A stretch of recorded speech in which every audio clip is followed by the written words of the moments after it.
Napanood po natin mismo, personal, ang nasabing pagsasalita at pagtatalumpati ni Senator Amy Marcos sa INC rally kagabi.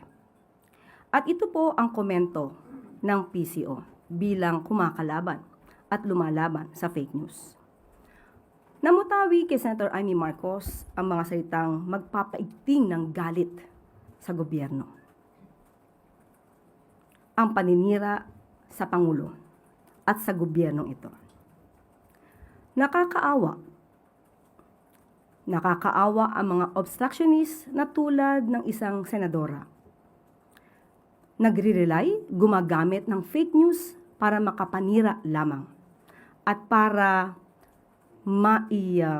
kalat ang mga ganitong klaseng maling impormasyon. Pero mas nakakaawa ang mga taong pumalakpak habang nakikinig kay Senator Amy Marcos. Dahil malamang hindi nila alam na ang mga sinasabi ni Senator Amy Marcos ay mga kwentong walang basihan. Nakakaawa dahil malamang ay hindi nila alam na sila ay ginagawa lamang mangmang. Sinabi natin na nadinig natin ang kanyang mga sinabi. Ang unang-una yung bilanggit ay wala daw pakialam ang gobyernong ito. At may binanggit pa siya tungkol sa paggamit ng illegal na droga ang gobyernong ito. Pero ang tanong natin, ngayon ay sigasig ni Senator Amy Marcos na manira sa gobyerno. Samantalang 2019 siya ay senadora na. 2016 siya naman yata ay gobernador. At kilala naman niya ang dating Pangulong Duterte. Nalaman din naman niya na nang umamin ang dating Pangulong Duterte sa paggamit ng illegal na droga.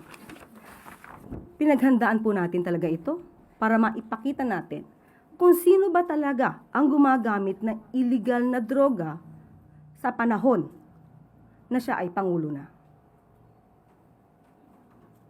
Pero sa mga pag-amin na ito ni dating Pangulong Duterte, tumahimik siya at wala siyang anumang pintas.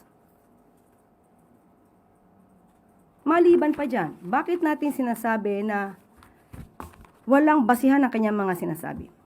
Dahil pinag-iigting niya ang galit sa mga farmers at mga mangingisda na mga kababayan natin at sinasabing walang tulong na pinapaabot ang gobyerno. Hindi natin alam kung Senator Amy ay bulag, nagbubulag-bulagan o talagang pinipikit lamang niya ang mata niya sa katotohanan para magamit siya sa paninira sa gobyernong ito. Marami na po ang naipaabot na tulong ang ating gobyerno, lalong-lalo na sa ating mga magsasaka at sa mga mangingisda. Ilan lamang ito sa ibibigay ko sa inyo na mga ebidensya. June 30, 2026, 186 Pangasinan fisherfolk received livelihood grants. Bago lamang po ito. So nakakataka kung bakit hindi po yata updated si Senator Amy Marcos sa mga pangyayari, sa mga programa ng gobyerno. At April 12, 2026, PBBM strengthens support for farmers and fisherfolk.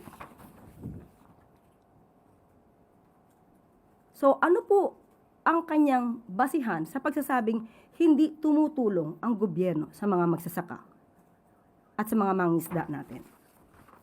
At ito pa po, June 12, 2026, PBBM Food Assistance Program reaches 703 Camiguin farmers, fisherfolk. So, hindi po ba mas nakakaawa ang mga taong nakikinig sa kanya?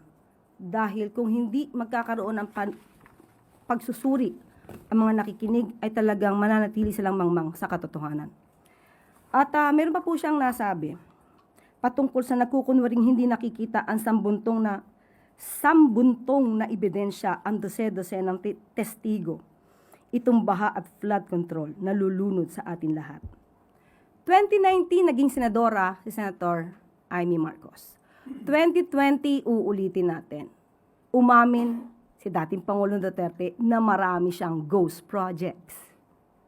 2018, nagsabi si Congressman Andaya na maraming flood control projects na hindi maayos.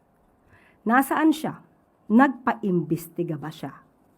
So, ang nakalamang, bakit nung panahon kaya ni dating Pangulong Duterte, siya ay nanahimik? At ngayon lamang siya nag-iingay habang ang kanyang kapatid, si Pangulong Marcos Jr., ay masigasig na mapanagot ang dapat na mapanagot.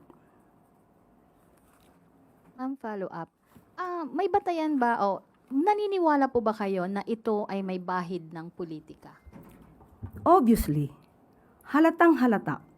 Alam naman natin kung sino ang kanyang ipinagtatanggol at sino ba ang nais niyang hindi na sana mailagay sa isang paglilitis.